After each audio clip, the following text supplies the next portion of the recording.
tompoko omeo zany rano zany aho, mpangataka nanjary nangatahana.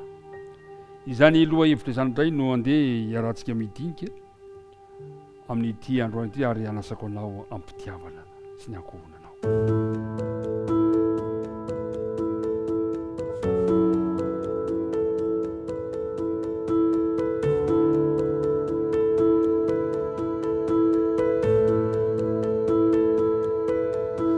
Ankaravona sy ampifaliana tokoa indray no iaonako aminao amin'ity andro misy sokatra ity. Tafahoana somatsara indray isika noho ny fahasoavan'Andriamanitra, noho ny famindram-pony Jehova tokoa no tsy lalàna hitantsika, ka dia izany no mahatonga antsika tafahoana somatsara eto. Ka dia tolorana ny arahaba isika tsirairay avy, ary ao anatin'izany fiarabana izany ihany koa nanolorana ny firarian-tsoa ho anao sy ny ankohonanao, ka ny fiadanan'ny tompony ho amintsika tsirairay avy. Lohateny mahafinaritra no hodiniantsika dia le hoe tompoko omeo an'izany rano zany aho, ary mpangataka nanjary nangatahana. Manasanao mba nokatra amin'ny bokin'ny Ezekela, Ezekela toko fahaenina amby telopolo, Ezekela toko fahaenina amby telopolo ka ny andininy fahadimy amby roapolo, Ezekela toko fahaenina amby telopolo ka ny andininy fahadimy amby roapolo sy ny manaraka. Zao no voalaza lety ny amin'ny anaran'i Jesosy. Andininy fahadimy amby roapolo. Dio fafazako rano madio ianareo ka adio, ny mba ho afaka amin'ny faholtonareo rehetra sy ny sampinareo rehetra no anadiovako anareo. Ary omeko fo vaovao ianareo, ary fanahy vaovao no ataoko ao anatinareo, ary esoriko amin'ny nofonareo ny fovato, ka omeko fo nofo ianareo. Ary ny fanahiko no ataoko ao anatinareo, ka hatonga anareo andeha araka ny lalako sy tandrina ny fitsiviko, ka anaraka azy. Ry mpianamana, izany ny programan'Andriamanitra amiko sy aminao androany. Izany ny programan'Andriamanitra amintsika tsirairay avy, dia ny mba hatonga antsika hadio amin'ity tontolo andro ity, ary ny fanahin'Andriamanitra tiany ampitoeriny ato anatintsika tsirairay avy, ka hatonga antsika andeha araka ny sitrapony. Tsy izany ve ny fanerentsika? Izany ny fanerian'Andriamanitra. Ary izany zavatra izany koa no ny tian'Andriamanitra natao tamin'ny Nikodemosy tamin'ny dindinga fanaovantsika tamin'ny herinandro lasana sy ilay vehivavy teo amin'ny fatsakana. Tao anatin'ireo teo zavatra rotoreo tokoa mantsy ny tantaran'i Nikodemosy sy ilay vehivavy teo am-patsakana, dia nitady izay fomba nahatrarana ireo olona reo amin'ny fahamarinana ara-panahy Jesosy. Na dia sara nohatra teo amin'ny zava-misy teo amin'ny fiainana andavanandro aza no nampiasaina tamin'izay fotoana izay, ny zavatra mahafinaritra, na karazana toe-javatra manahoana ny toe-javatra iainan'ny olona, ain'Andriamanitra mandrakariva ny mamonjy anao. Na dia tahaka izany koa aza ny fiainako sy ny fiainanao, dia manana fomba amonjena antsika Andriamanitra. Ny zavatra nisy mantsy tamin'ny Nikodemosy ity vehivavy ity, samy tsy nahatakatra izay tiany Jesosy ambara izy ireo. Zay ny zavatra tranga tamin'ny voalohany. Nanontany mantsy Nikodemosy tamin'izay fotoana izay manao hoe ahoana moa no ahafahan'ny olona iray indray ateraka, ahoana ny fomba hiverenana ny kibon-dreniny, satria hoy Jesosy hoe tsy maintsy ateraka indray ianao. Tsy takatry Nikodemosy fa fahamarinana ara-panahy no tiany Jesosy hitarihana ny sainy. Dia tahaka izany koa ilay vehivavy hitantsika ao maty. Fa ilay vehivavy dia nandray ara-baky teny ny teny Jesosy mikasika ilay rano, kanefa zavatra ara-panahy no noresahan Jesosy teo amin'ny vehivavy eo.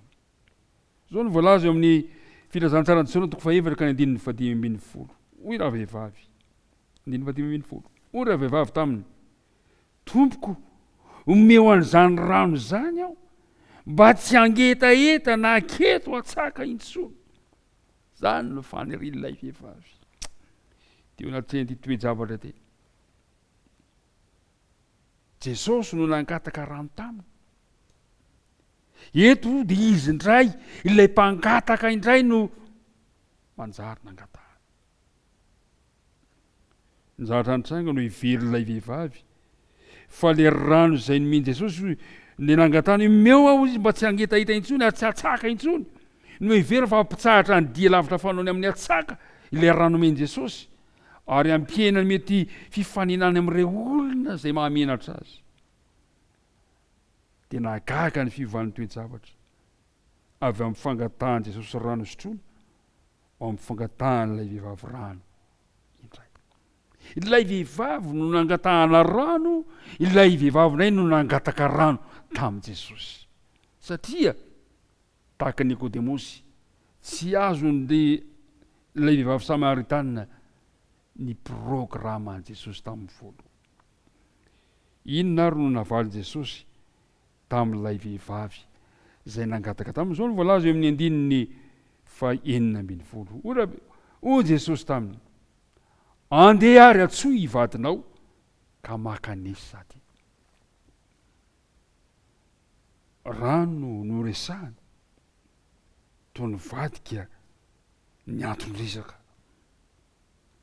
Tampoka teo dia niova ny toe-javatra ka nilazany ravehivavy atsoy ny vadinao ary miverena eto amiko Jesosy. Inona no antony izany fiovahan'ny resaka tampoka izany? Zavatra anotranga. Ilay fihetsika ilay vehivavy dia hitan'i Jesosy fa toa misy zavatra feniny tao amin'ny fony tao. Ry namako, Jesosy mahafantatra ny ato am-poko. Jesosy mahafantatra ny ao am-ponao. Andeha retsiana fena antsika Jesosy. Tsy maintsy atrehany ny toe-javatra eo amin'ny fiainantsika. Alohan'ny azahoan'ity fanahy ity mandray ny fanomezana dia tsy maintsy tarihana naiky ny fahotany, izay ny tiana teny Jesosy apetraka, sy aiky ny famonjeny ilay vehivavy. Zao ny zavatra anotranga. Hoy Jesosy, andeha ary atsoy ivadinao ka maka nesy aty. Ry mpiara-mianatra namako isany, ny pararetra ilay vehivavy ny aina amin'izay toe-javatra izay, satria toy nisy tanana tsy fantatra namadika ny takila teo amin'ny fiainan'ity vehivavy ity, ka nampiariary izay niriny mba honina fenina sy nokobonina mandrakizay. Ry namako namana isany, tsy azo anafenana Jesosy. Fantany ny mahasoa antsika ary tiany ho amin'ny fiovam-po tanteraka ity vehivavy ity, ary tiany mba hiaiky ny fahotany ary anaiky ny famonjena izay atolotry Jesosy.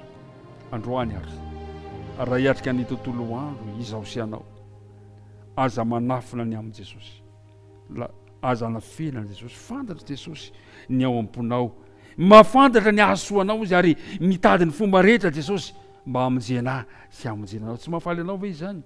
Izaho izay mpanota, ianao ilay tsy mendrika, dia tiany Jesosy ho vonjena. Ary zay no taritako ny sainao amin'ity tontolo andro ity, manao hoe Tompo, mangatava avaka amin'ny Tompo, tiako indrindra raha ianao no ametrahako indray ny tontolo androko androany. Dia mirary soanao, mirary fahirezana ho anao satria tia hamonjy anao Jesosy. Iaraka hivavaka sika amaranantsika izao tinidinika androany izao.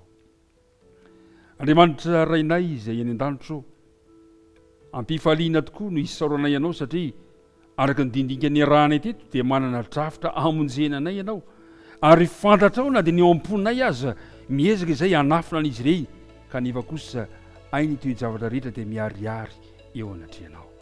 Andriamanitro, raha hiatrika ity tontolo andro ity ary izahay dia ampio izahay tsy hanafina izay mety mbola hoafeninay aminao.